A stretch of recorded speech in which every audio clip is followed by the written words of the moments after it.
Is traveling for free with points and miles a total scam? Well, no, but you might not be getting the full truth of the matter on your Instagram feed either. Most people lose in the credit card rewards world because they don't know the real rules out there and what it takes to win. In this video, I'm revealing the 6 hard truths about reward travel that creators rarely tend to share. By the end of this video, you'll know if you have what it takes to make it, or if you'd be better off just taking rewards in the form of cash back. And I know I can help you out because I've been helping regular people like you and me use their credit card rewards to book unforgettable vacations for significantly less cash than what you would expect. But now, before we get into this list, let's cover the single most important rule. Let's call it the foundational truth. And that's if you carry a credit card balance, this game is not for you, period. At least not yet. You have to remember that one of the main ways banks profit from you is by you paying interest. So if you are paying them interest, you're not getting a reward on that. You are the reward. So credit card rewards is really for those who have their financial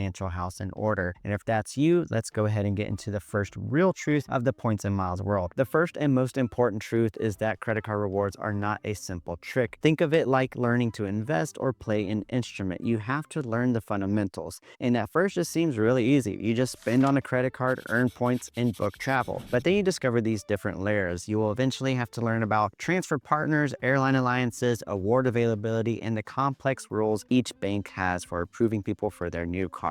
An example of a beginner mistake that I commonly hear is transferring a big chunk of your points, let's say from Chase to an airline like Air Canada, because you heard about this very cool first-class flight you could take to Frankfurt. You thought you might transfer points now, book it whenever it makes sense. But whenever you go actually to look for these flights to book, you realize that it isn't available to book for the dates that you want. And it's kind of very hard to actually get this redemption. And then you find out that you can't transfer those points back. Those points are now stuck with Air Canada, which may not be what you want. This is one of those lessons that you typically only have to learn once, but it highlights the fact that this is a world of nuanced knowledge. There's a lot of if this then that type scenarios, which can be frustrating. It's a lot like working on a puzzle, but puzzles can be fun and rewarding, and it's very much like a hobby, right? So you have to treat points and miles like that as well. If you put in the work, you'll reap the reward. Now, truth number 2 is that big balances come from bonuses or big spending, and you need big balances in order to book some of these luxury trips. So there's often the advice is to put all of your regular spending on rewards cards, and that'll help you build up points. And now this is not bad advice. It is true. It's just that you doing this by itself is not the path to flying first class to Japan. The truth is that earning points from your daily coffee and groceries is a painfully slow grind. The big point balances that unlock this premium travel come from 2 main sources. For most people, it's credit card sign-up bonuses. Earning 60, 80, or even 100,000 points from a single new card is how you leapfrog your way to a major redemption. And it's really the engine of this entire hobby. The other path is through massive spending. If you own a business that has a lot of expenses that you're able to put on credit cards and earn rewards, or if you just have very high personal expenses, maybe you earn a large income and therefore you have a lot of expenses. If you could put all those on a credit card, then yes, you can absolutely earn a huge stash of points from your daily spending that way. But for the average working professional, strategically opening new cards for the bonuses is the key here. However, I will say if you are okay with the slow grind, that's perfectly fine. Just manage your expectations to maybe economy redemptions, or maybe 1 trip per year or 2 years, depending on how many people are flying and what your travel goals are. But now moving on to truth number 3 is that the perfect award flight is a myth. One of the biggest frustrations in this world of award travel is finding award availability. Just because you have the points for a flight doesn't mean the airline will let you book it. Airlines release a very limited number of seats that you could book using your points and miles compared to with cash. This is especially true in business and first class. You can expect that on the most popular and convenient routes during peak season, you might find nothing at all when you search. And even when you do find a seat, it's often not the perfect itinerary that you first planned. It might be slightly different dates that you find than what you were wanting, or to get that amazing deal, you may need to start or end in a different city than you anticipated. For instance, you may need to start in London or in Amsterdam for that Italian vacation, and then make your way to Rome from there. You might have to take a positioning flight to a different city. For instance, if you fly from Austin, you may need to catch a flight to Chicago in order to get to your business class flight from Chicago to Japan. Through that process, you may have to endure a 6-hour layover or fly on 2 different airlines and have to recheck your bags if you're the type to check in your luggage. And now this is the work part of award travel that tends to shock people that are new here. So to get the perfect award ticket, you need to be flexible on on either of these three levers, if you will. One is the points price you're willing to pay. Two is the airports where you fly into and out of. Number three is the dates that you travel. The more rigid you are on one or two of these levers, the more strain you'll feel on the other ones. For example, if you're pretty picky on where you fly into and the dates that you're trying to fly, then it might cost a little bit more points compared to other sweet spot redemptions you'll hear these influencers talk about. If you've liked this video so far, be sure to hit the like button down below, hype the video if that's an option for you, and go ahead and subscribe if you're interested in learning more about points and miles. That's all this channel is dedicated to. But now getting into truth number 4 is that free travel has hidden costs. The term free travel is great for marketing. I'll admit I've been guilty on using it on a few titles within my YouTube channel, but it's not entirely accurate. There are almost always some out-of-pocket costs. When you book an award ticket for a flight, you still have to pay government taxes and fees, which can be minor for a domestic flight, $5.60. You can run into hundreds of dollars for international business class tickets, especially to Europe and especially from the UK. They call these carrier-imposed surcharges, and they could be a nasty surprise. And then of course you've got the annual fees for the credit cards themselves. A single premium travel card is going to cost you more than $500 nowadays, and this is per year. Now you don't have to keep it year after year, and you'll realize that as you build a portfolio of cards to maximize your earnings, these points can really add up to over $1,000 or thousands of dollars per year. And make sure to keep in mind your budget that you're allocating towards travel, and make sure you're including these credit card annual fees. I personally use a tool called Travel Freely for this. It's a free app that tracks my annual fees, when they're due, and other good metrics that's important to know as you go along your award travel journey. It's something I've been using since I was a day one beginner, and they were honestly the first tool I sought out to partner with whenever I created this YouTube channel. You can get it at the affiliate link down in the description. And now truth number 5 is that your points are a depreciating asset. Unlike money in a savings account, your points are a depreciating aspect. They will never be worth more tomorrow than they do today. And this is because of devaluations. Without warning, an airline or hotel can decide that a flight or hotel that costs 50,000 points today will cost 70,000 points tomorrow. They do this all the time. It's been a particularly tumultuous year this year, but it's a slow, constant inflation that eats away at the value of your points. This is why hoarding your points for a dream trip 10 years down the line is not particularly a great strategy, and that's why you hear that earning and burning is a good strategy to have. That is, use the points you have for free trips as you earn them. Don't hoard them for a rainy day, if you will. And now I'll be the first to admit that I personally do struggle with this myself. I'm at that point where I'm earning a lot more points than I have time to travel because of work and other obligations. I mean, it's a good problem to have, I won't lie, but if you are in a similar situation to where you have maybe a lot of points and you can't really do much about it in terms of using them for travel right now, my main tip is that you keep these points within a transferable currency with a bank like Chase, Capital One, Amex, or Citi. These types of points have multiple transfer partners so that if a devaluation happens with a particular airline or hotel, you still have a hedge because you have access to maybe a dozen other programs that you can still potentially use to get a good value of and the travel that you want. Now getting into truth 6 here is that us points and miles gurus have an agenda. It's important to understand the business model behind most of the points and miles content you see online. You see, whenever a blogger or a YouTuber tells you that there's a certain card that has a super high bonus that's the best ever, I mean, they're not lying because we do track some of these bonuses and we know if it is the best offer ever. But whenever there is one of these big bonuses out there, you best believe you're going to see a YouTube video, an email newsletter. They're going to send you a handwritten note telling you all about that bonus, and you should use their link to sign up for it because you bet that they're going to get paid a commission whenever you sign up through their link, or maybe a referral bonus, etc. And now this affiliate marketing isn't necessarily a bad thing. It's one way how creators like me fund our work. And if there's a credit card you're signing up for anyways, you might as well support a creator by using their affiliate link so long as the bonus is the same, which most of the time it is. But for me, this has two implications that you may not want. One is that you're just going to get a lot more content in your feed about how to earn points specifically